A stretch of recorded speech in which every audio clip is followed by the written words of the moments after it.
território. Para compor a mesa, eu vou convidar a professora doutora Carolina Teixeira Nakagaya Lanfranchi para ser a mediadora. Ela é formada em Ciências Sociais, mestre em Urbanismo e doutora em Sociologia, docente do curso de Psicologia da Unip, pesquisadora do Observatório das Metrópoles, consultora em diversos municípios, especialista em indicadores socioterritoriais, políticas públicas e população em situação de rua, possui 22 anos de pesquisas urbanas, 10 anos de gestão pública em vigilância socioassistencial e 12 anos de atuação no terceiro setor e 7 anos de docência.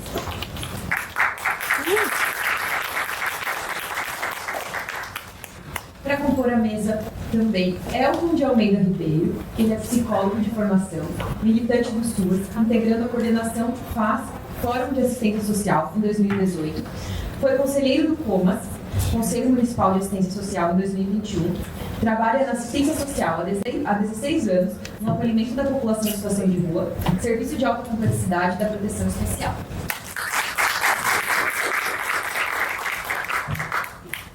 Também para compor essa mesa, chamada doutora Rosângela Pesotti, assistente social, com mestrado e doutorado na área, pesquisando temas de participação social. Trabalha na Associação Franciscana de Solidariedade CEFRAS como supervisora técnica.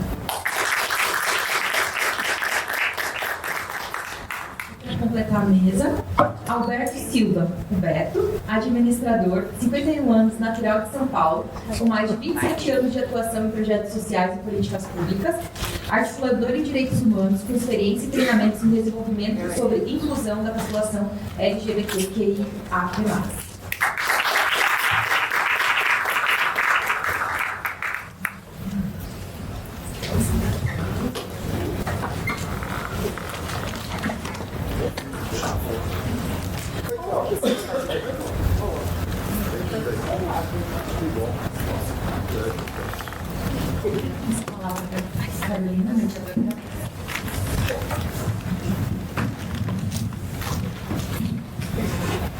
Boa tarde a todos, todas, todes. Apesar que agora padronizado, né? Agora só todos e brincadeiras à parte.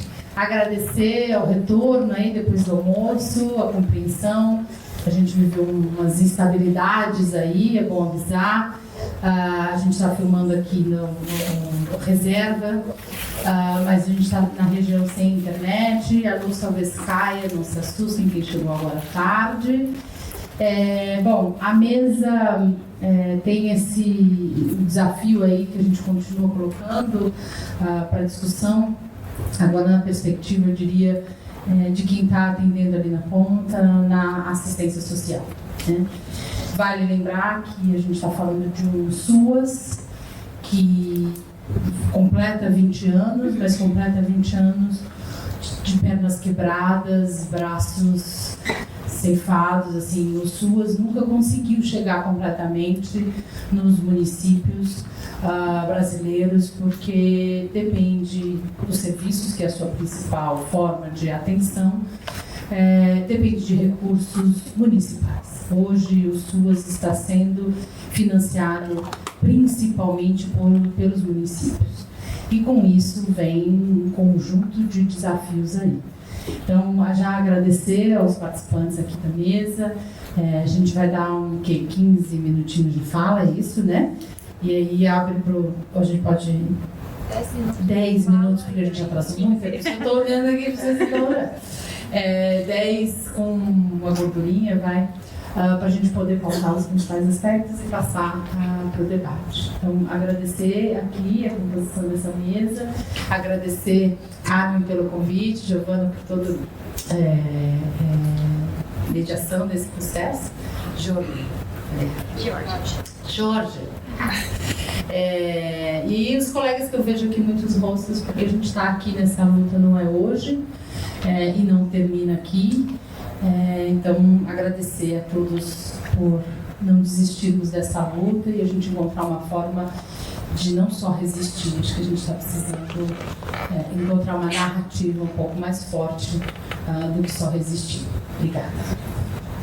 Qual palavra pode ser nessa hora? Tem. Pode ser? Então vamos lá. Sim. Boa tarde a todos e todas. Meu nome é Elton, eu estou na assistência de 6 anos, como foi dito. O meu primeiro contato com a população de situação de rua, no caso do atendimento, foi num projeto da universidade. Foi a Universidade de São Francisco, e ela tinha um projeto de atendimento à comunidade, né? Então era uma junção de profissionais de direito, do serviço social, da psicologia e da assistência social. E aí a ideia era pensar estratégias, né, até intersetoriais mesmo, né, de como potencializar projetos, né, como a universidade poderia potencializar projetos. O primeiro contato que eu tive foi em uma atividade no serviço que se chama de Venda da Cidadania. E também no atendimento mesmo, né, no caso da psicologia, com os acolhidos, né, que faziam a inscrição e eram atendidos na universidade. Bom, eu entrei no acolhimento. Vale ressaltar um pouco, né, do que a Carol falou, né, da condição que nós encontramos, né, hoje os SUAS, né, que está dentro das propostas que foram colocadas pelos temas que foram colocados para a gente conversar aqui, os desafios operacionais, né, um deles é a questão dos desafios operacionais. E esses desafios se impõem porque você não faz, né, você não executa a política pública se você não tiver um recurso que atenda essa demanda, né? A gente tem a dificuldade da legislação, a gente não tem a legislação do município que regulamente mesmo na questão do recurso para poder dar essa garantia para a gente enquanto política pública, e essa é uma realidade que se impõe. Então essa falta de recurso, falta de política pública efetiva e a precarização da assistência no geral é o contexto que nós estamos acolhendo as pessoas hoje. E é um desafio você garantir o direito com as condições dadas para a gente fazer o trabalho. Mas, para além disso, né, o desafio que acho que é uma das coisas que eu trabalhei, né, nessa proposta do acolhimento é a questão da lógica institucional, né, que da orientação que foi dada aqui é para ver essa questão de como é que funciona essa lógica institucional. O centro de acolhida ele é um espaço com regulamentos, com regras, e às vezes, né, você vai ouvir esse discurso dizendo que a população de rua não quer ir para o centro de acolhida porque ela tem regra, porque aquilo, por aquilo outro. E na verdade não é bem assim. Na verdade, eu tive a experiência de passar pelo processo de alguns serviços que foram instituídos. Inicialmente, um serviço de acolhimento emergencial. Ele atendia só pernoite. Então a pessoa vinha, ela fazia a refeição dela noturna, né, a janta, ela passava por uma entrevista social, porque não era um atendimento, não era um acolhimento, era uma coisa muito rápida, né, não tinha nem condições de fazer um atendimento, não tinha uma sala que garantisse, né, a individualidade do atendimento, né, que respeitasse o direito da pessoa no acolhimento, mas ele era um serviço emergencial, então ele iniciou assim. E essa proposta acabava colocando, né, não respeitando até uma coisa que foi dita até aqui, não respeitando a particularidade da pessoa, embora seja um espaço coletivo, mas nada do indivíduo era levado em conta ali. Então tudo era anulado, aí a pessoa não se identifica com o espaço mesmo, né? Como é que você vai se identificar com o espaço e querer zelar por algo que você não se identifica? É natural qualquer ser humano, se você não se identificar, você não vai zelar. E aí era um desafio que nós encontrávamos, do ponto de vista da estrutura e da dinâmica de acolhimento. Depois eu passei por um processo no serviço que era um pouco maior. Esse serviço inicialmente ele atendia 100 pessoas. Aí eu fui para um outro serviço que atendia 400 pessoas, com uma estrutura ruim também, com uma estrutura precária, serviço emergencial, né, com poucos funcionários. E esse desafio era dado para os profissionais. Para um exemplo, a gente tinha 400 acolhidos, né, e tínhamos 3 assistentes sociais para poder dar conta desse atendimento. Então era algo que era desumano já para o profissional e desumano para quem está sendo atendido. Então, era um desafio que nós tínhamos lá para poder fazer um atendimento que era possível fazer. Eu venci esse processo e ao longo do tempo, né, as lutas, né, como foi dito, né, através do FAS, através do COMAS, né, foram construídas portarias, aumentou o quadro de RH e tal. E aí, dentro desse processo, desses serviços emergenciais com estruturas ruins, nós tivemos um processo, né, vários processos, né, porque assim, você abre um equipamento que ele tem N questões ali, até com a vigilância sanitária. E aí tem um monte de problema para você trabalhar e atender as pessoas com aqueles problemas lá. Então você recebe uma visita da vigilância sanitária, você recebe uma visita do bombeiro, do Ministério Público, e é um equipamento público. E ele não dá conta de atender essas necessidades mínimas. E aí nós tivemos vários processos no Ministério Público e tal, até que chegou um ponto que não dava mais, aí eles falaram, vamos reformar o serviço.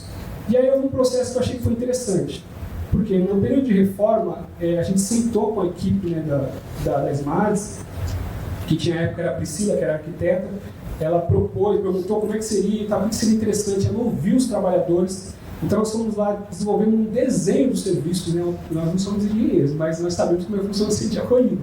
E aí nós desenvolvemos um desenho, se pudesse assim, não deu para contemplar tudo, mas parte do que a gente propôs, eles contemplaram. Isso deu um ambiente. Então assim, a gente tinha um espaço precário, que não tinha forno, não tinha nada, não tinha piso frio, era um espaço bem precário. Agora tem um ambiente. E agora que tem um ambiente, o que a gente vai fazer dentro de ter um ambiente? Nós somos 400 pessoas em vulnerabilidade. O desafio continua sendo grande, né? E aí a gente pensou um pouco na questão de como acolher. Por quê? Porque a dificuldade de você ter 400 pessoas, né, no espaço, a gente sabe que a política não propõe isso, né? Ela propõe espaços reduzidos, né, com o mínimo adequado para poder fazer o atendimento. Mas houve uma recomposição no quadro de profissionais, né, e essa recomposição ajudou a gente a se reorganizar. E a gente, enquanto equipe, discutiu, né, pensando um pouquinho o que poderia ser feito, né, para repensar, né, essa lógica do acolhimento. E dentro dessa dinâmica que a gente estabeleceu no planejamento, a gente começou a identificar algumas questões dentro do serviço, né. Um serviço com muitas pessoas, você não consegue fazer esse atendimento, esse acompanhamento individual, é quase impossível isso. Então nós começamos a criar estratégia para poder fazer esse acompanhamento mais próximo, na divisão do quadro de orientadores, né, de assistentes sociais, para cobrir essa demanda. E aí a gente teve essa intenção, por quê? Porque foi uma fala aqui do Leão que ele disse assim, né, a pessoa está no equipamento público, mas ele pode não ter, né, um atendimento, não pode estar sendo atendido no direito dele. E era muito isso, porque as pessoas entravam, os acolhidos, a pessoa era acolhida, mas ela ficava invisível no serviço. Por quê? Porque ela tem uma entrevista inicial, e aí se ela não tiver nenhum retorno no serviço social, nenhuma demanda, ele vai ficar invisível no serviço. E às vezes a pessoa quer ficar invisível mesmo, porque para ela só quer ficar quietinho no canto dela, né, em algumas situações. Que aí já entra depois do caso que a gente vai discutir a questão da saúde mental. E aí a gente começou a trabalhar uma proposta de aproximar desses acolhidos, né? E com a divisão de orientadores, assistentes sociais e tal, a gente começou a ter uma ideia de vínculo. Não com o vínculo que o Leão colocou, naquele sentido prejudicial, no caso de favores ou de barganha. Não, pelo contrário, para que eles estabelecessem aquele espaço como deles também. E aí, a partir daquele momento, a gente conseguiu diminuir a rotatividade do espaço, né, de acolhidos, porque assim, a gente iniciou o acolhimento de uma pessoa, ela está em tratamento de saúde. É uma demanda que a saúde identifica, né? E a pessoa começou a fazer o tratamento lá. Aí está tomando remédio, está certinho. A gente conseguiu identificar isso também na questão do tratamento de TB. A pessoa começou a tratar, né, o serviço que eu estou falando está alocado ali no Complexo Boracé, que é o centro de acolhimento Barra Funda 2. Então lá, a pessoa começou a tratar a TB, e aí por algum motivo ele teve uma recaída e tal, e aí ele desaparecia. Então ele não tinha vínculo com o serviço, ele não retornava. Então você perdia, tem que ficar procurando aquela pessoa na rede para poder retomar o tratamento. Então a nossa proposta foi que conseguisse fazer esse acompanhamento, gerar esse vínculo e já deixar isso claro para ele. Se por algum motivo tivesse algum problema, uma intercorrência no caminho, né, ele retornasse para o serviço, porque ele ia se acolher novamente e a gente ia continuar o acompanhamento com ele. Essa redução fez com que a gente aumentasse o número de tratamento, inclusive lá ficou o serviço como referência de tratamento, né, para a TB, pós o início da medicação. E isso foi uma das coisas que virou a chave para a gente pensar também para além da TB, pensar na saúde mental. A gente estava pensando num espaço que fosse mais vivo, né? E aí a gente começou a fazer uma identificação de um projeto cultural dentro do espaço. Então, mas sempre trabalhando com a proposta do que eles tinham para ofertar enquanto conhecimento deles mesmos. Então, a maioria das atividades elas eram vinculadas à vivência dos acolhidos. Então, por exemplo, a gente tinha lá um clube de xadrez. Esse clube de xadrez, ele era composto por 2 pessoas que passaram pelo sistema penitenciário, aprenderam a jogar xadrez no sistema penitenciário, inclusive o cara do Carandiru, participaram do campeonato lá dentro, então eles viraram os professores e eles começaram a ensinar o xadrez dentro do serviço. Então a gente criou um grupo de cerca de 20 pessoas jogando xadrez no espaço. Então a gente começou a criar várias atividades voltadas para a ação deles. Inclusive até uma que é interessante, acho que o Alderão vai lembrar, a gente criou um jornal, né? Um jornal que era foi uma proposta dos próprios acolhidos. A gente podia ter um jornal. Então sentou com os orientadores, discutimos e tal. E aí foi na habilidade de cada um sabia editar, o outro era bom para escrever. Aí foi pegando, a gente fez uma dinâmica lá, criamos um jornal. E aí, inicialmente, o jornal era interno, né? Uma questão deles ali e tal, né? De discutir as questões de serviço, as problemáticas, ou trazer informação de fora e tal. E isso deu muito certo. E aí eles começaram a fazer o jornal e entregar nos outros serviços. E aí, não sei se foi assim que o pessoal do Aldeirão teve contato com o jornalzinho deles lá e tal. E eles acabaram participando, né, de Internacional para Associação de Rua, né, que foi promovido pelo SESC. Eles ajudaram na cobertura, escreveram uma coluna lá no trecheiro, foi muito bacana e tal. E aí a gente começou a potencializar as atividades para o ambiente ficar melhor. Eu confesso para vocês que eu já tive situações que eu tive que mediar conflito de um com a faca do lado, outro com a faca do outro. E aí a gente começou a identificar nessas ações o pertencimento deles. E aí, a partir desse pertencimento, eles começaram a se olhar, porque a atividade era entre eles, né? Proposta por eles. Aí a gente começou a ter esse olhar, então a gente começou a ter uma redução muito grande da violência dentro do serviço. Né? E aí, com isso, veio uma questão também da saúde mental. Quando eu conheci a professora Carmen, foi através de um curso que ela ministrava para as pessoas de ocupação e também de acolhida, né? E a minha briga, e eu acredito que é a briga dela também, é que de alguma forma a secretaria promovesse esse curso para os orientadores. Na verdade é um curso que fala sobre saúde mental, né? Por quê? Porque o orientador, ele é o que mais está de linha de frente com o acolhido, só que ele é o que menos tem instrumento para poder trabalhar. E aí essa dificuldade se dá, e aí toda vez que tem uma questão de tratamento, de maltratamento, né, de preconceito, está sempre na linha da frente, na maioria das vezes. Então, a falta de instrumento para o orientador dificulta isso. E a professora Carmen trouxe algumas depois que eu contato com a professora Carmen, eu participei dessa formação com esse objetivo de tentar levar essa proposta para o serviço. Não foi possível de uma forma ampla, né? Mas a gente conseguiu muitas formações lá. E algumas delas era baseado nessa ideia, né, de construção coletiva com o conhecimento que se tem no ambiente. E aí a gente conseguiu identificar essas questões, né, de saúde mental, e até a professora Carmen também, junto com o grupo, né, da Cor da Rua, desenvolveu um instrumental, né, que fez como se fosse um questionário, né, para poder identificar as questões de sofrimento psíquico mesmo. E acabou virando um instrumento do serviço, né, elas usam até hoje e tal, para identificar essa questão e poder fazer encaminhamentos de forma mais práticas e mais rápida. Mas, para além de tudo isso, né, que envolve o acolhimento, eu sei que tem pessoas que já estou estourando ele aqui, mas o que eu gostaria de ressaltar era isso mesmo. Nós temos uma política muito precária mesmo do ponto de vista do olhar do poder público, mas nós continuamos lutando, né? Eu acho que o que foi dito aqui, né? Tem que ter esse leão dentro de você para poder continuar sem desanimar, porque senão você vai vendo as coisas. Uma vez eu estava no fórum dos trabalhadores do FETSUAS, e aí eu lembro da fala de uma das pessoas da palestrante que estava lá, que era de ESA. Ela falou assim: olha, a situação, né, de vulnerabilidade, ou de precariedade, de carência, ela não revolta, ela subjuga. Então, toda vez você pode ver que a gente está encontrando isso até nas pessoas que mais lutavam, e a gente está perdendo novas lideranças, né? Perdendo pessoas que vão fazer essa construção da luta da política pública. Então, o nosso desafio é continuar acolhendo, mas também mobilizar os acolhidos, que é o nosso próximo passo, mobilizar para eles terem consciência dessa condição e participarem, né, dessa luta também. Porque a gente já teve muito mais acolhidos engajados na nossa luta. Hoje a gente faz um ato da assistência social e é difícil você ver um acolhido, porque a gente também está perdendo isso.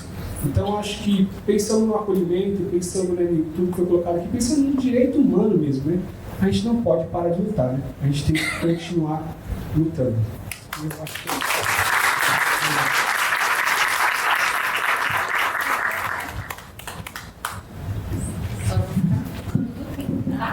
tá ótimo, senão não vai ter. Boa tarde, né, a todos, todas e todos. Eu represento o CEFRAS, que é a Ação Social Franciscana. Nós somos uma organização que atua há 25 anos. Nós completamos 25 anos neste ano, né?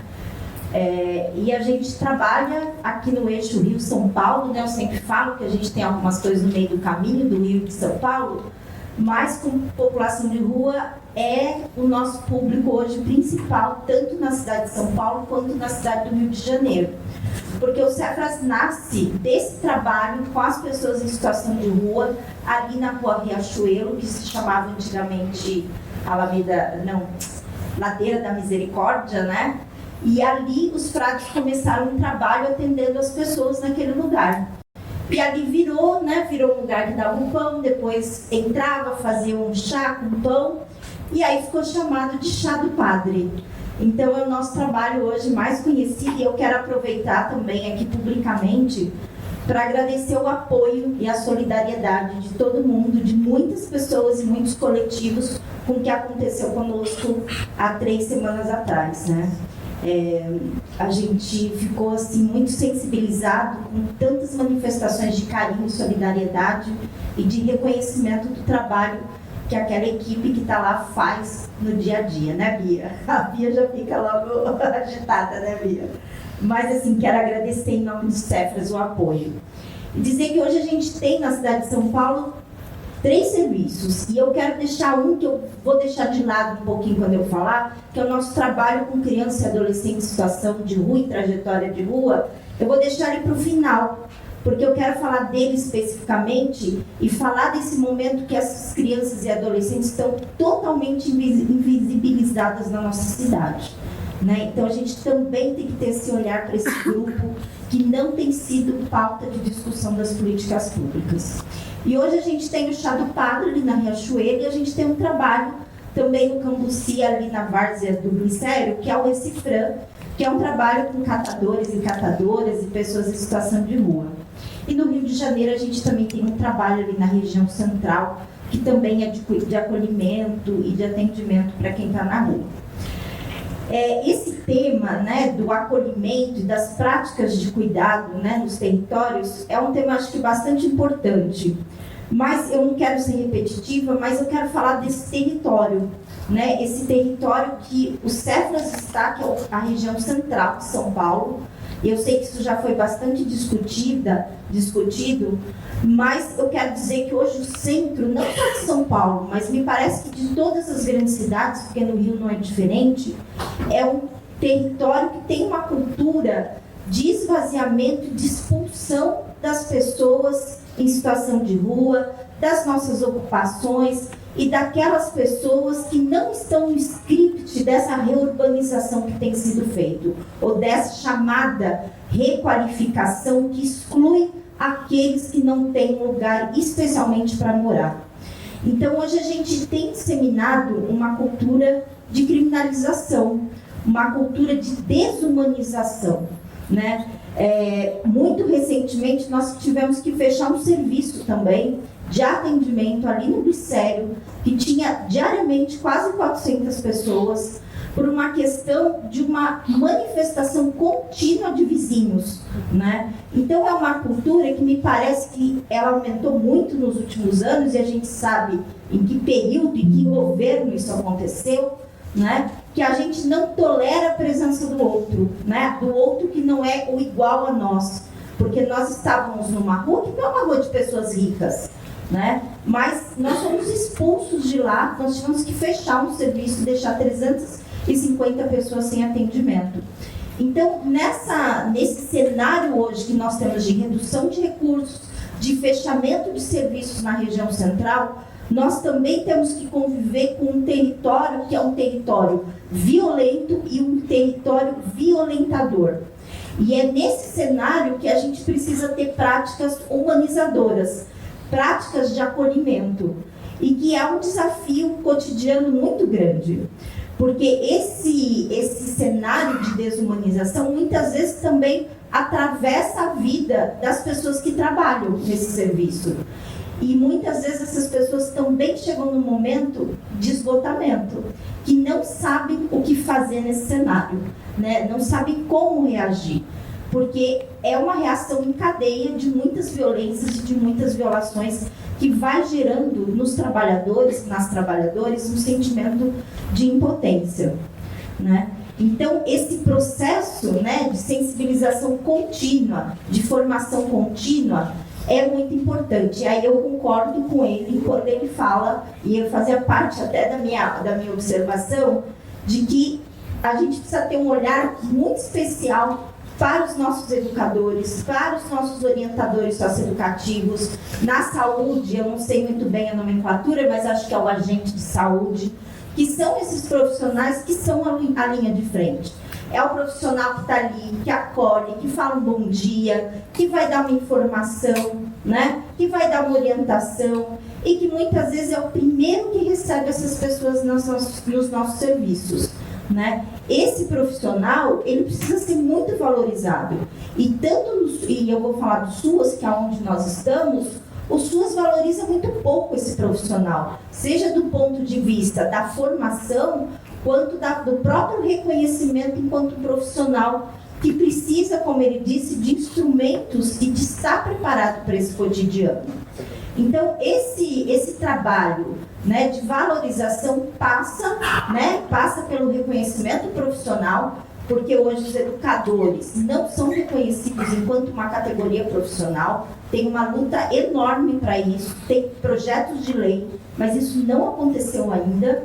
Passa também pelo reconhecimento enquanto salário e passa também pela necessidade de formação, né? Os nossos trabalhadores, deveria haver no SUAS uma política específica que formasse e que desse formação e sensibilizasse os nossos educadores. E aí, com isso, a gente deve valorizar, e acho que isso é uma forma de acolhimento, aquilo que a gente chama de atividade socioeducativa, que é as nossas rodas de conversa, as nossas músicas, as nossas rodas de samba, né, os nossos encontros, as nossas festas, as nossas eu não gosto de palestra, mas quando a gente faz uma conversa, os nossos grupos, né? A gente faz várias atividades que precisam ser pensadas, planejadas, para que aquelas pessoas que vão até os nossos serviços se sintam acolhidas, escutadas e participantes desse processo.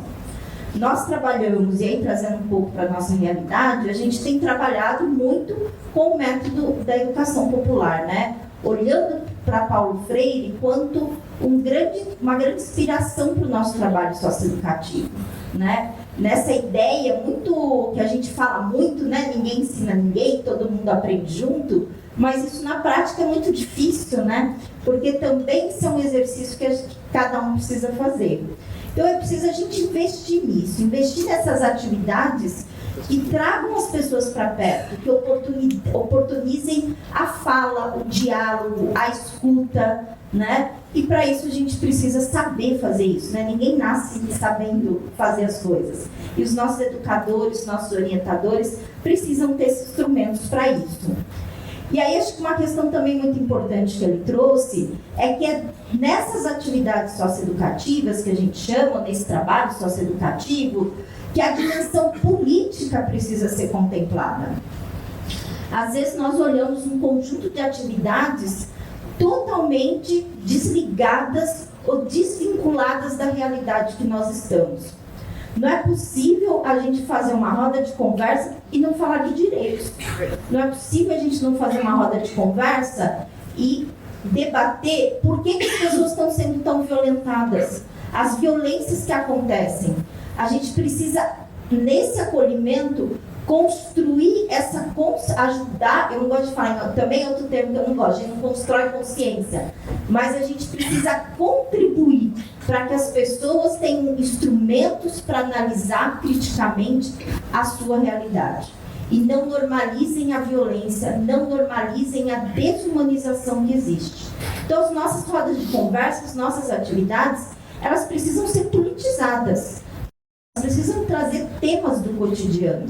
Isso é uma forma de acolhimento, isso é uma forma de resgatar a humanidade, porque senão a gente vai caindo numa normalização dessa situação e as pessoas vão se sentindo impotentes, tanto nós, enquanto trabalhadores, quanto aqueles que vão no nosso dia a dia.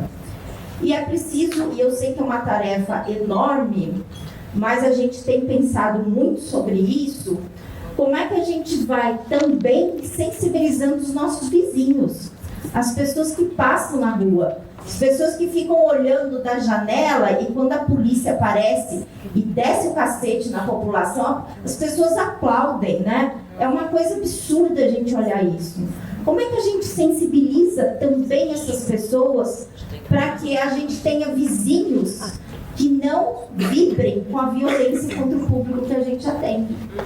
Lá no Cambuci, uma vez, um período, a gente ficou bem na frente de um conjunto de prédios, assim, né? E teve uma batida da polícia, aí teve uma briga, e aí a polícia saiu batendo.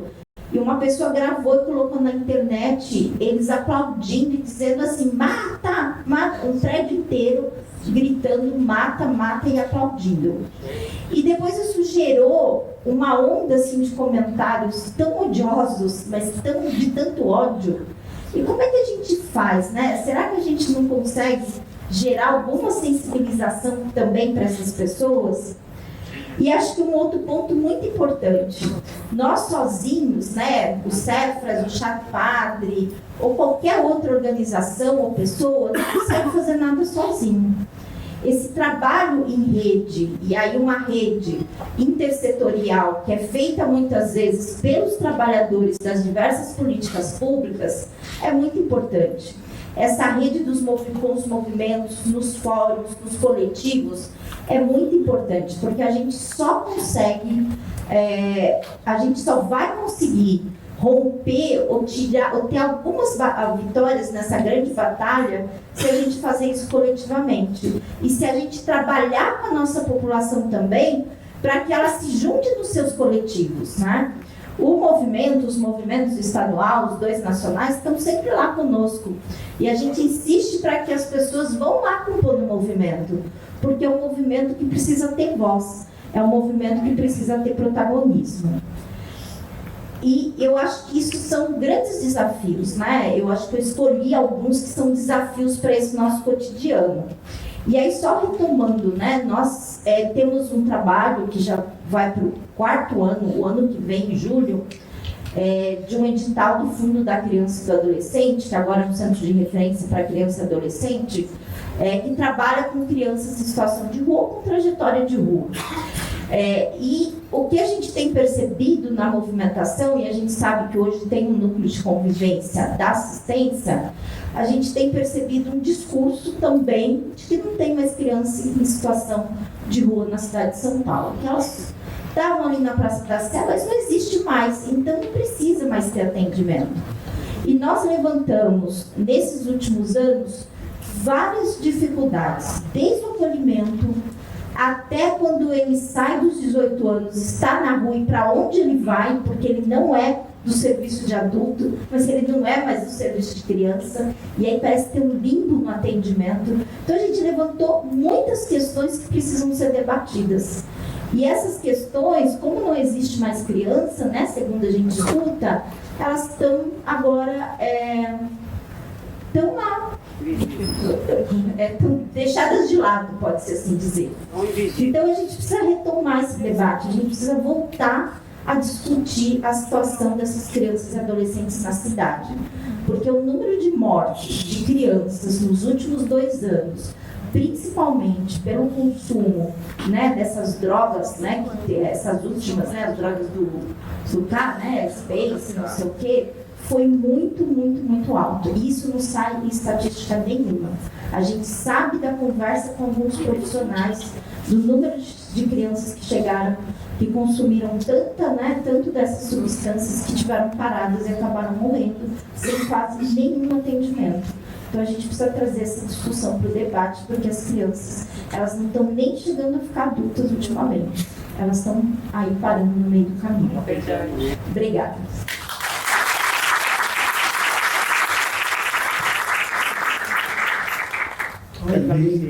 Boa tarde a todas, todos e todes. Acho que pensar nessas narrativas que atravessaram esses discursos é pensar justamente nesses 2 itens que estão aqui na minha frente. O que eu tenho aqui na frente? Uma garrafa d'água. Vermelha. E a outra? Transparente. E aí tem rótulos. Tem um rótulo, né? E a gente traz alguns rótulos na nossa existência. Quando de repente eu vou para a academia com essa squeeze que tem uma bandeira LGBT ou algum significado, eu já sou um marcador do preconceito. Independente da minha branquitude, da minha cisgeneridade, mas a minha sexualidade, ela impacta nesses lugares.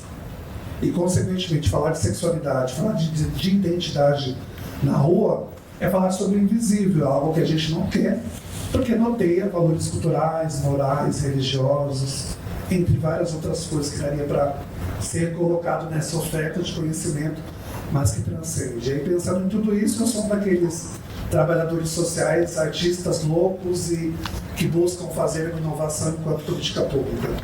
Sou Beto, Alberto, estou na área há 27 anos.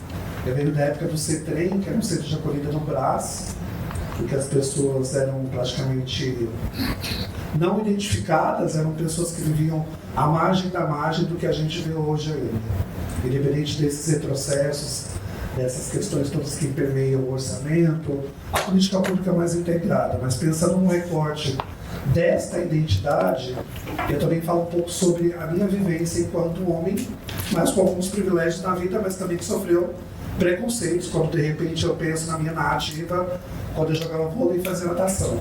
Eu era muito magro, então eu vivi um pouco do preconceito da peste gay, do HIV AIDS. Por ser um homem, que de repente naquele momento, por ter um desgaste muito grande no vôlei e na natação, eu entendia como algo normal, né? Em alguns lugares, que ele deve estar carimbado, deve estar com alguma questão com a tia, está batizado. E aí, o que é estar batizado dentro de um sistema que, de certa forma, tem dificuldade de falar sobre a identidade diversa?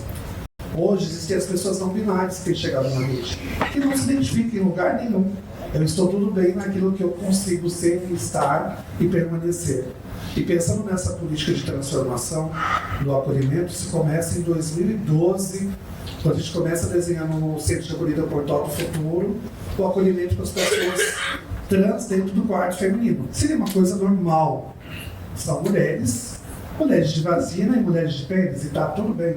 Homens de vagina, homens com pênis e por aí vai, entre outras coisas. E aí, pensando nisso, em 2012, a Casa Florescer, que é um centro de acolhimento especial para as mulheres trans, foi inaugurada em 2016.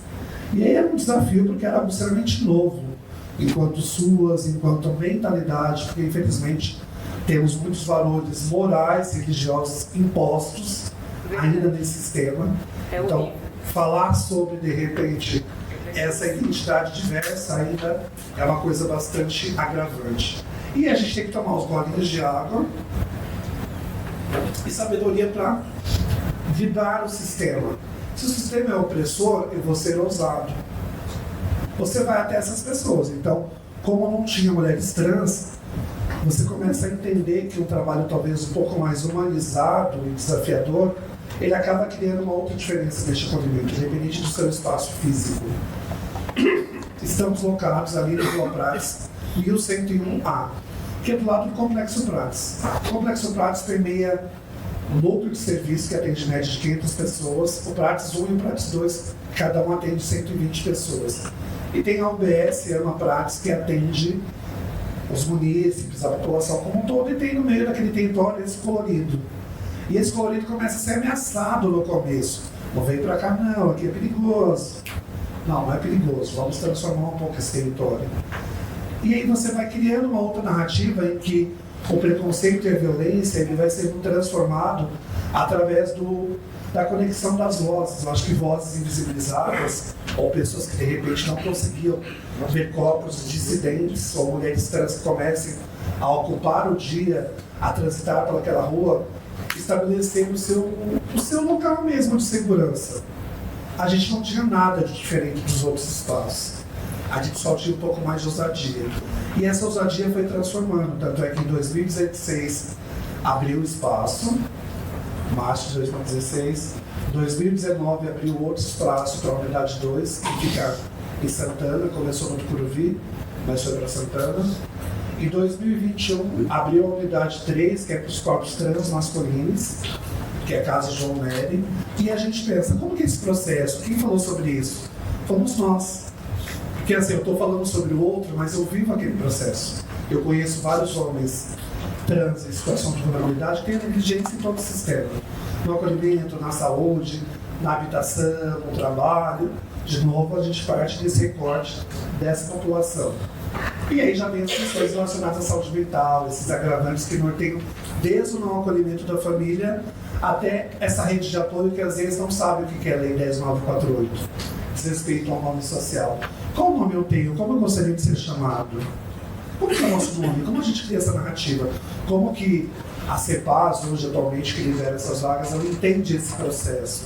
Como que esses agentes de proteção social, eles trabalham esse mecanismo? Que tipo de ferramenta eles têm, eles possuem para lidar com essa dinâmica? Tendo em vista que em vários momentos isso permeia o nosso valor cultural, o nosso valor moral.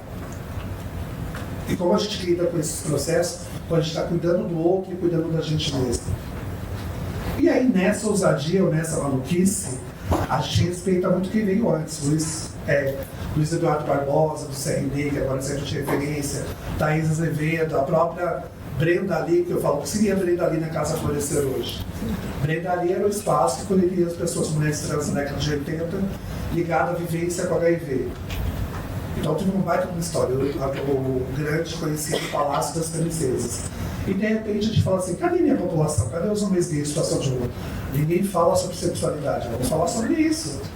Você coloca na oferta e aí surge Tony, que está ali, ó, atrás de rosa, uma palminha para o Tony, pode levantar a Tony. E a gestora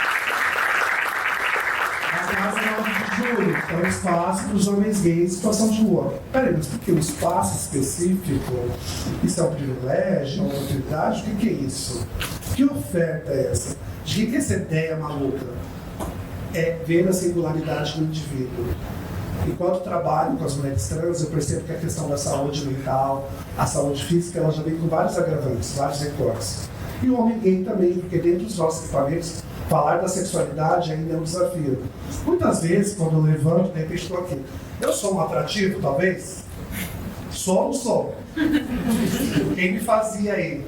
Mais para cima ou mais para baixo? Aí eu acordaria. Então é só por isso. Acordar é fazer o babado.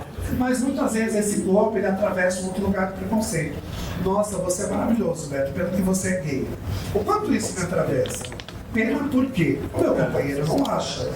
A minha mãe não acha, a minha família não acha. Mas aí eu permeio esse lugar. A família. Como são a família dessa população?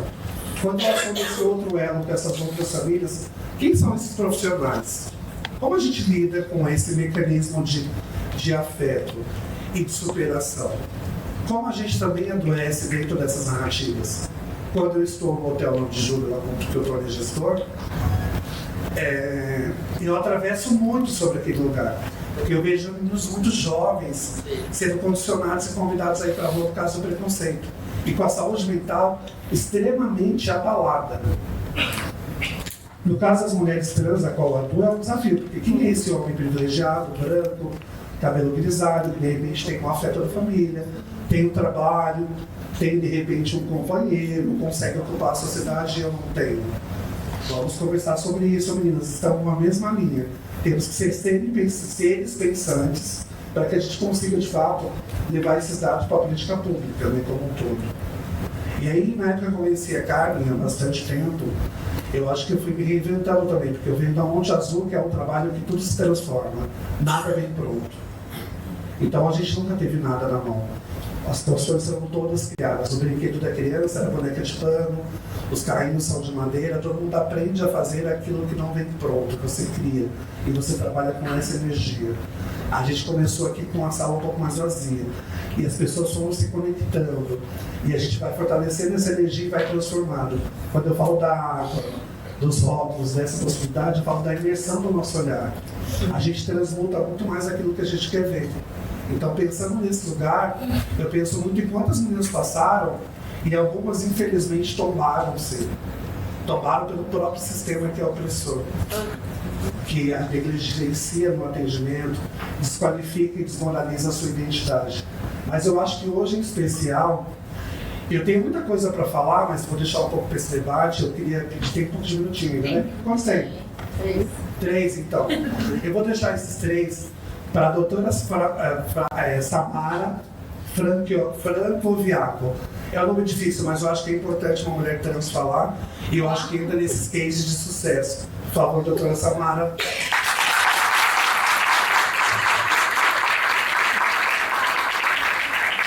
As palmas que ela merece, vai ver história.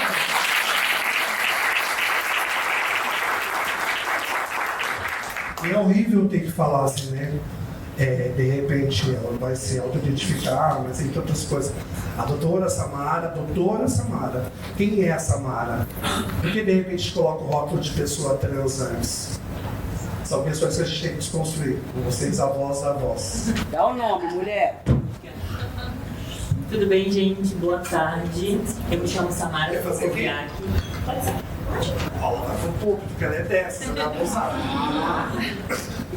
Boa tarde. Eu me chamo Samara Francoviaco. Eu sou natural de Belém do Pará. Eu estou aqui em São Paulo tem 10 anos. Sou formada em fisioterapia pélvica, né? Atuo com mulheres trans, atuo com pessoas cisgêneras. Hoje estou iniciando meu mestrado, né, na saúde do homem. E é muito importante falar sobre saúde. E eu, como uma mulher trans que tem a dificuldade no atendimento público de saúde para pessoas trans, hoje ser essa ponte para muitas meninas é muito gratificante, é muito importante para mim. E São Paulo, para mim, foi uma cidade que me deu muita oportunidade, né? Eu cheguei aqui, não tinha meu nome social alterado, fui atrás de emprego, não tive oportunidade. Eu poderia ter ido para a rua, mas eu fui um pouquinho mais persistente e fui vender brigadeiro na Paulista. Eu tenho um desenho do brigadeiro e quando eu terminei de pagar minha faculdade vendendo os brigadeiros, eu falei que preciso finalizar essa história e deixar marcada em mim. E eu sou muito grata de falar sobre essa minha história, porque eu poderia ir na rua, poderia ter ido para a prostituição, que a sociedade acha que pessoas trans têm que estar na prostituição, e não. A gente pode ocupar qualquer espaço. E a saúde, vocês são muito importantes para isso, vocês fazem um papel muito importante. E acolhem, respeitem, não sabe como se direcionar a uma pessoa trans, pergunte: oi, tudo bem? Como eu posso te chamar? Ela vai se identificar pelo nome que ela se identifica. E obrigado, Beto, por me dar esse espaço de contar um pouquinho da minha história e falar que pessoas trans merecem ocupar todos os espaços, sim. Obrigada.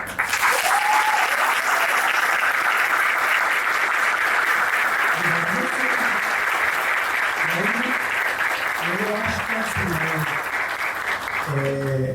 e justamente, acho que quando a Samara está na casa fazendo alguma ação com as meninas, a gente tem que ser esse objeto de conexão para as outras que estão à margem, na margem. E tem uma questão muito anterior. Tem várias pessoas pretas aqui na sala e sabem o quanto é desafiador falar sobre a questão racial, que eu acho que vem antes um pouco até da sexualidade, da identidade. Hoje, das 30 acolhidas, e juntando, por exemplo, a casa do Casar do Brasil, 190 mulheres trans e 30 homens trans, 120 pessoas que a gente tem um dado específico que estão na rede de acolhimento. Desse grupo, 112 são pessoas pretas. Então, assim, é uma questão que a gente sempre trata, né? O quanto a questão racial não está nesse lugar. E o quanto também o desafio de lidar com essa questão que acho que a Samara trouxe no seu breve relato, buscar esse processo de resiliência e também a importância da saúde. Porque hoje, como disse para a doutora Carmen ali no nosso lanchinho rápido, das 30 meninas, 27 têm questões de saúde mental gravíssimas. E a gente não é profissional da área de saúde, como a gente lida com essa rede, como a gente se reinventa, o quanto isso nos atravessa, mas o quanto também tem casos muito exitosos, que começam a aderir ao tratamento, que começam, de repente, a ressignificar esse afeto que às vezes é a dos camaradas. Muito obrigado.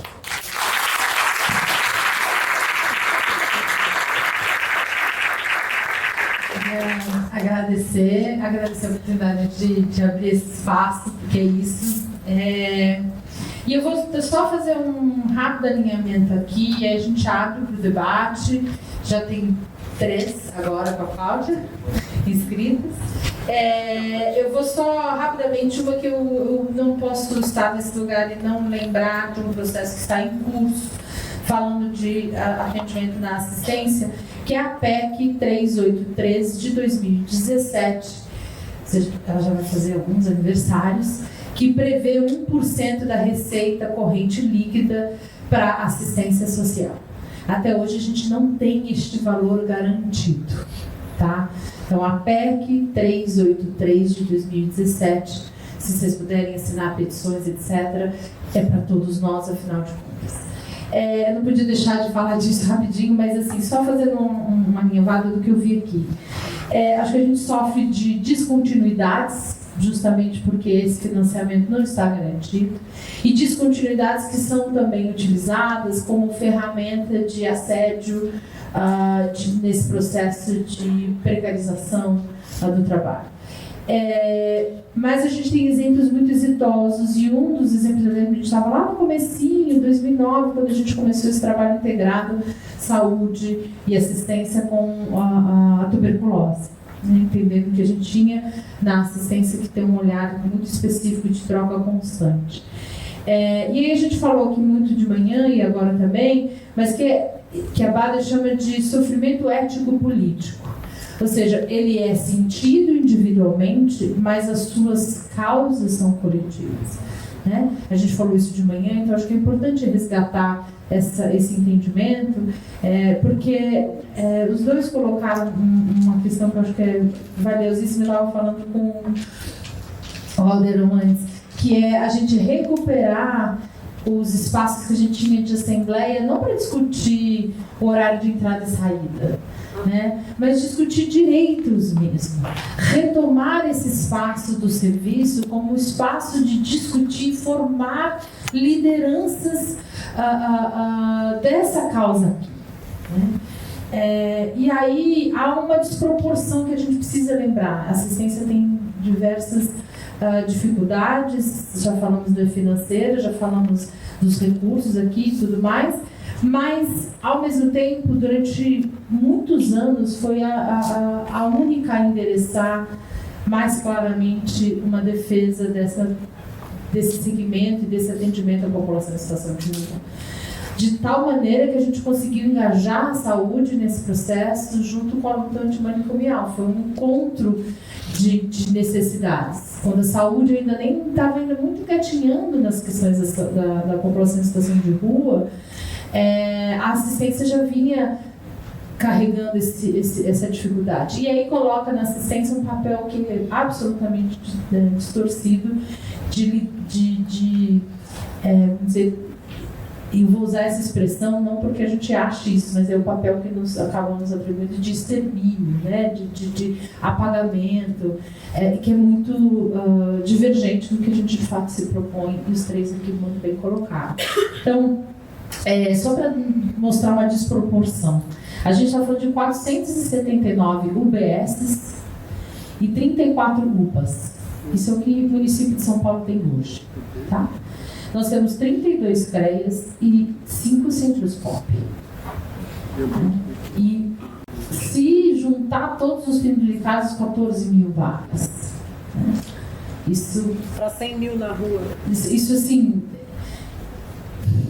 Então, por mais que a intersetorialidade aconteça no miudinho das relações, acho que o Leon colocou isso muito bem na ideia de vínculo que ele trouxe, ela acontece nesse lugar porque temos uma ausência muito expressiva. Né?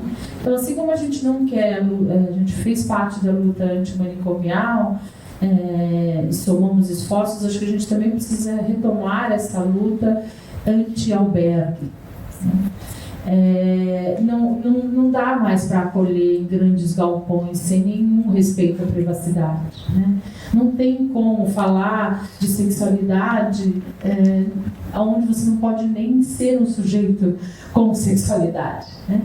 Que a Loura colocou. Então, acho que tem um incômodo, eu vou repetir a fala da Loura hoje de manhã, que era o incômodo da sociedade é saber que vão nos tirar tudo, mas nós ainda estaremos resistindo ali. Então, o atendimento de assistência sempre foi esse lugar de resistência. E aí, com a terceirização absoluta, hoje mais de 96% da rede por antes convênio, hoje parcerias, terceirizados, use o nome que for, de trabalhadores que ganham menos da metade do que o mesmo assistente social que está do outro lado do servidor. Então, assim, o educador social nem foi considerado, né, uma luta enorme para ser considerado uma categoria de trabalhador. Então, esses são desafios que a gente precisa entrar. A gente precisa que a saúde também embarque nessa nossa luta. Porque, como eu disse, há uma desproporção numérica, né? Então, 430 para 30, é insana essa desproporção. Então, aproveitar o ensejo do que foi colocado, chamar todos nós para essa luta necessária. E aí você fala da criança e adolescente, o censo é de 22 e 23 e trouxe 4 mil atrás. Então, assim, dizer que não sabemos me assustou. Até eu li aqui, como assim não tem? Então, não podemos ignorar esses números e a gente vai ter que se somar muito nessa frente, porque o desmonte ele vem acontecendo ano após ano, descontinuando serviços e principalmente dessas organizações que mostraram um bom engajamento político.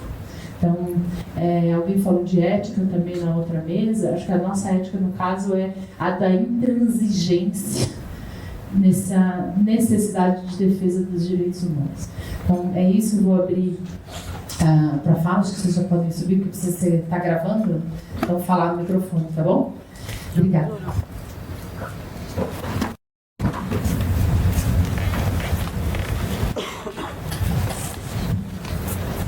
Falando um pouco sobre violência, há mais de 500 anos a população de rua e vulnerabilidade social sofre a violência, né? Ela é assassinada, ela é massacrada, ela é hostilizada.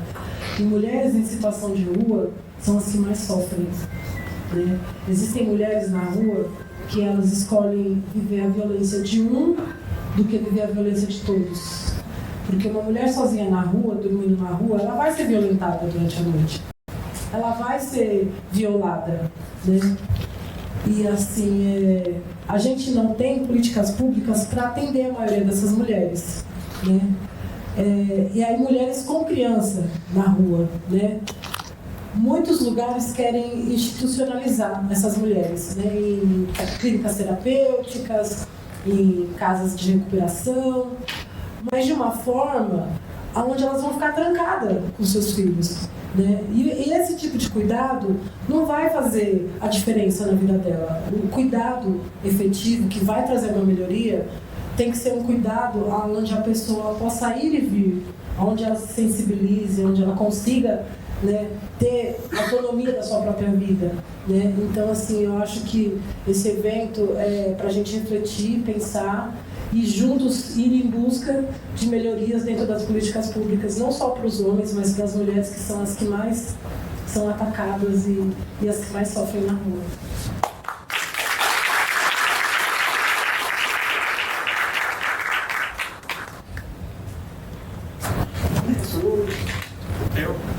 Tu não, gato, ela. Uma boa. Gente, eu ouvi a Rosângela falando, você é de qual instituto? Do CEPROS. Então, e assim, chama muita atenção, né?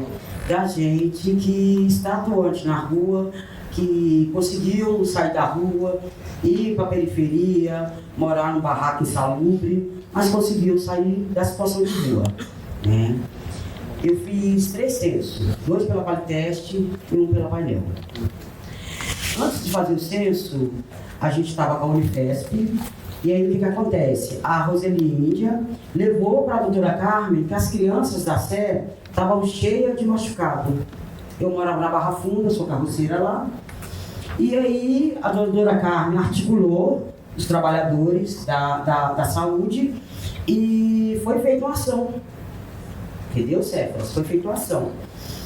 Para quem não sabe, a Índia, ela mora numa ocupação ela não é assistida, porque não é movimento.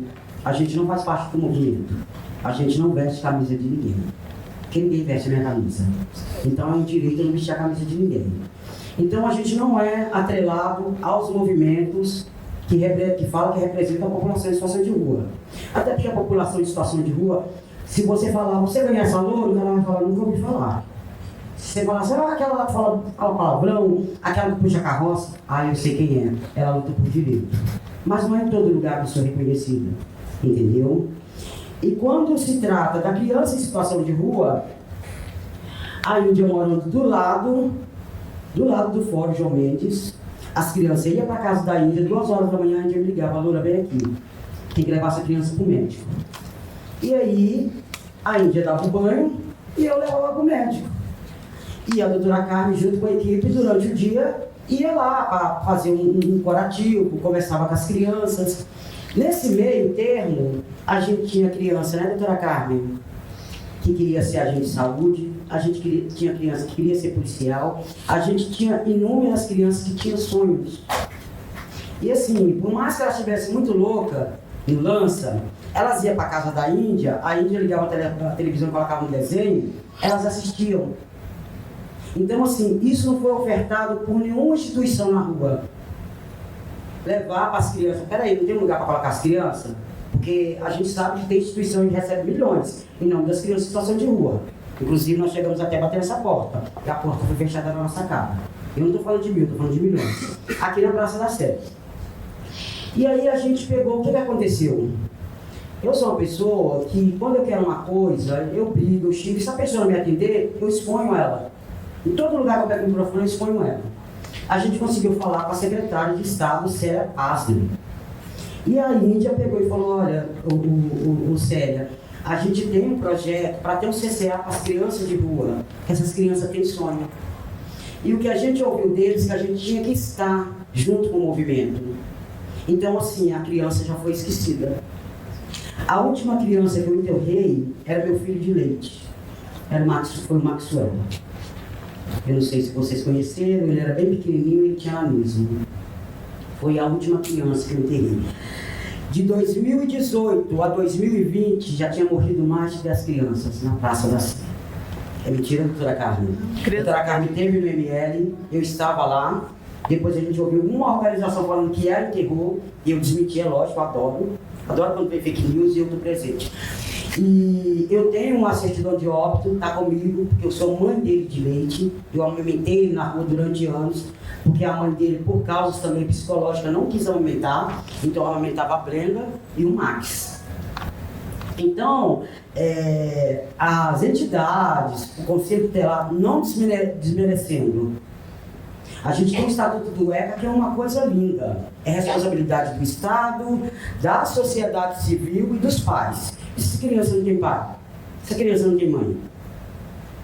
Como tinha criança lá que não tinha. Então, assim, a criança em situação de rua não é diferente do idoso, que tem o Estatuto do Idoso, não é diferente da mulher, dos direitos da mulher, não é diferente do homem e nem do LGBTQIA+. Só que para muitas pessoas que têm o poder na mão, né, ela é invisível. Se você chegar na Avenida São João ali, depois da Marechal, você desce debaixo do viaduto e é só LGBTQIA+. Tem um monte lá e está abandonado. Essa é a realidade. Estão morrendo, estão sendo abusados. E a gente vai lá, a gente vai conversar com eles e eles falam assim, gente, a gente já está acostumado. Porque é assim que a gente vive. Então não tem como falar, gente, não pode se acostumar. Cara, como é que eu não vou acostumar com uma coisa que já acontece há 500 anos? E a pessoa foi bem nítido aí, foi uma coisa bem nítida, a gente teve durante 4 anos um homem que falou que ia desconstruir tudo que foi construído. Entendeu? Hoje a gente tem dentro do Estado uma pessoa extremamente ruim, uma pessoa que está privatizando, está vendendo tudo. Entendeu? Então, assim, a nossa realidade é a luta. Mas a nossa luta é sangue. Não adianta falar, Loura, que a gente luta. Meu, eu, 2020, 2021, eu tive que sair daqui do centro. Porque eu fui ameaçada dentro dos direitos humanos. Onde eu fiquei 2 anos como suplente. E quando eu recorri nos direitos humanos, a pessoa do comitê, ela falou, Loura, eu não posso fazer nada. E assim, a pessoa, ela não me falou comigo, Loura, eu vou te dar um tiro. Se ela falasse comigo que queria me dar um tiro, eu ia falar, entra na frente, tem um monte de gente querendo me matar.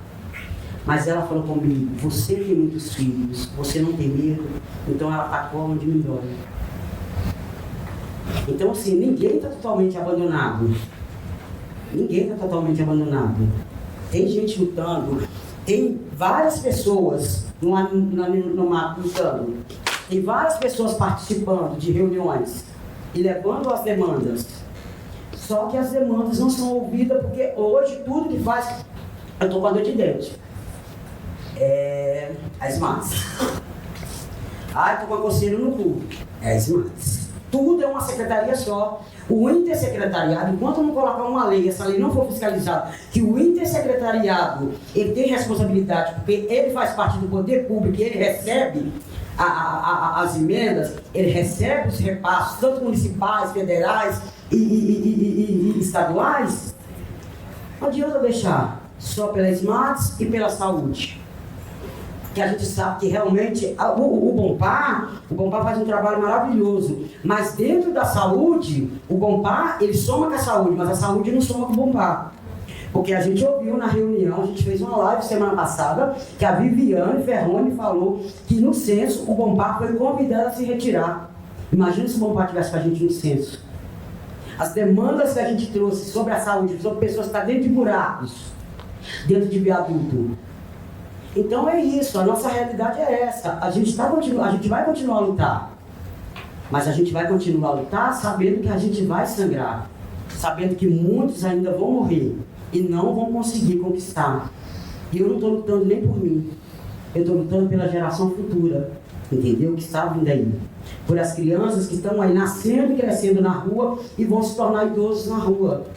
Porque é uma geração, porque a política que a gente tem hoje é uma política por dinheiro, e sempre foi. O que dá dinheiro é pobreza. No entanto, você está custando 300 milhões. É isso? É isso, né? Foi isso que foi pedido, né? 300 milhões, né? 3 milhões. 3 milhões e meio. Ofereceram 3 milhões, não, a gente quer 3 milhões e meio. Então, a pobreza dá dinheiro. Tem gente ganhando em cima da pobreza. Então não tem como a gente erradicar que vai acabar com a pobreza, não vai.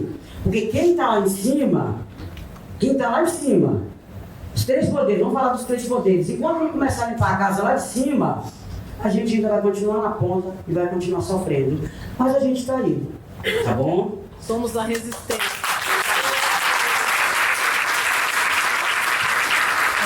Especialmente, eu gostaria de agradecer pela presença e pela fala de cada um de vocês aqui hoje presentes nessa luta por direitos humanos.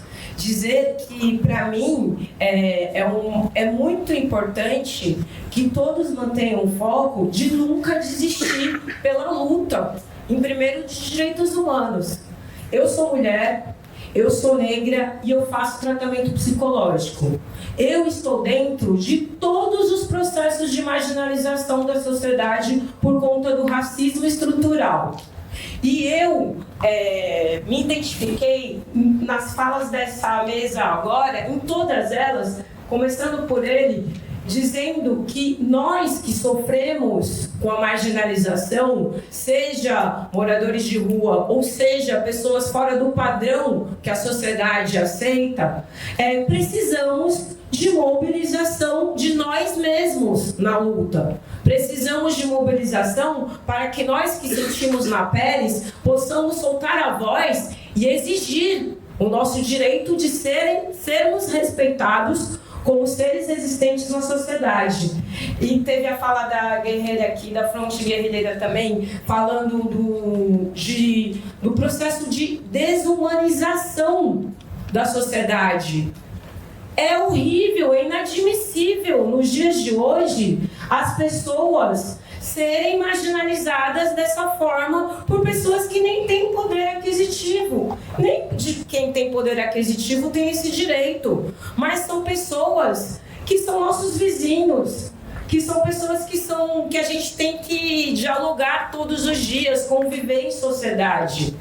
E uma das formas que eu acho que poderia resolver é ter uma fiscalização em cima dos mediadores do acolhimento.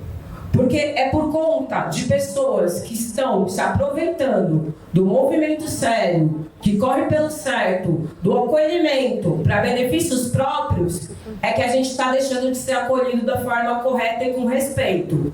é porque é por conta disso que a gente está sendo tratado como números. Não é só por conta da privatização e da terceirização, porque as pessoas que estão na terceirização são seres humanos que estão tentando sobreviver nesse inferno que é imposto de falta de respeito, que é a terceirização e a privatização de tudo que foi construído com o nosso dinheiro público. É inadmissível não ter voz, a nossa voz ser calada e mediadores do acolhimento estar se aproveitando do sofrimento de pessoas que precisam soltar a voz. Eu digo isso porque eu faço parte de um processo terapêutico do CAPS, Adulto Butantan, que ainda não foi terceirizado, onde no meu processo a minha referência indicou o tratamento maravilhoso do SECO que foi criado na época do Anjo Erundina. O processo terapêutico do SECO é maravilhoso, mas infelizmente a mediação é negligente, pelo menos do SECO, do Parque da Previdência. Porque dentro desse SECO foi criado um coletivo com a fala da luta antimanicomial, e esse coletivo ele foi formado primeiro no processo terapêutico, onde pessoas, usuários do CAPS Adulto Butantan e do CAPS Álcools e Drogas Butantan, que é terceirizado, que já está terceirizado, estavam se reunindo para trocar ideias, para participar de uma premiação que se chama Bispo do Rosário, que ela é reconhecida na luta antimanicomial. Representativo. Então foi formado um coletivo para geração de renda com apoio da Rede de Economia Solidária, onde a nossa mediação está desfocando o foco da luta antimanicomial, porque é visível que quando tem apresentações como essa, feiras, oportunidades de se apresentar no SESC, a fala de usuários do SECO estão para pessoas que não estão dentro do município. Está acontecendo uma pessoa que só participa do SECO como coletivo, no Cucatantan, não entrando nesse processo terapêutico de pessoas que estão tendo acolhimento. Ele vem de outro município, ele tem assistência familiar, ele tem poder aquisitivo, tudo bem, ele já sofre da mente. Ele tem tormentos psíquicos que muitas pessoas na sociedade, independentemente de status na sociedade, merecem ser tratadas no psíquico, porque o racismo ele é estrutural. Quem mais sofre são os negros.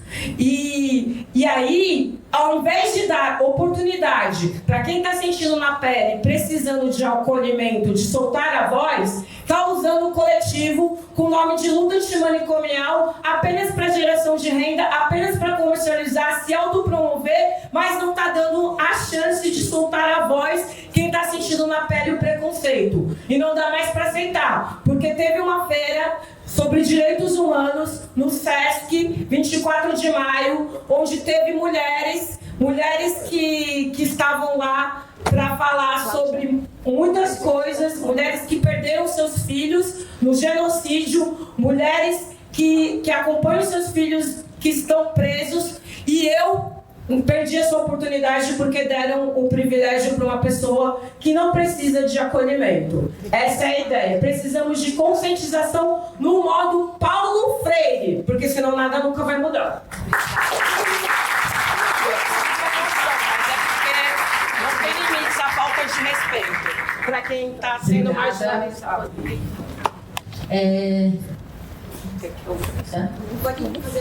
Tá, vamos encerrando para a próxima vez. Eu gostaria de agradecer as falas, reforçar que hoje, então, esse evento também comemora justamente isso, né?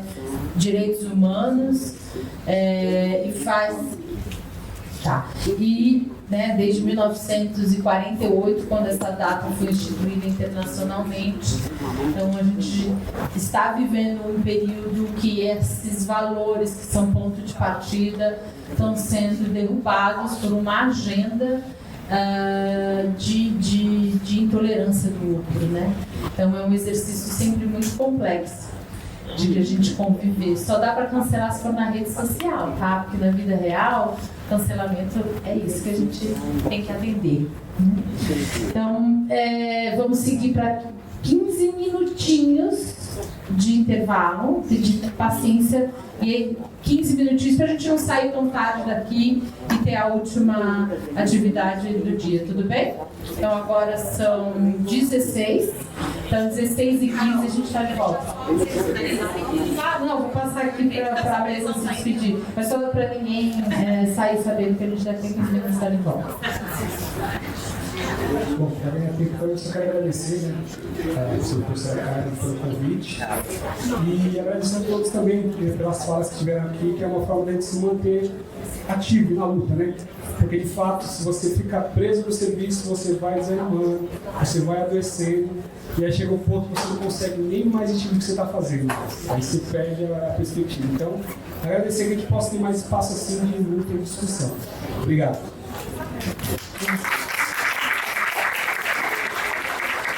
Eu também agradeço, né, a oportunidade, né, dessa fala, e acho que agradeço também a oportunidade, né, que foi um monte de questões, a gente se aproximou da Carmen, né, e agora a gente tem aí um projeto juntos para tocar o próximo ano. Muito obrigada também. Obrigado. Realmente, eu acho que é isso. A gente vai construindo determinados mecanismos que favorecem o processo. É fato que o caminho é árduo, talvez seja um pouco doloroso, mas a gente resiste esse luto e a gente aplica isso no nosso dia a dia. Vida longa para cada um de nós que está aqui e para as outras pessoas que vão vir depois.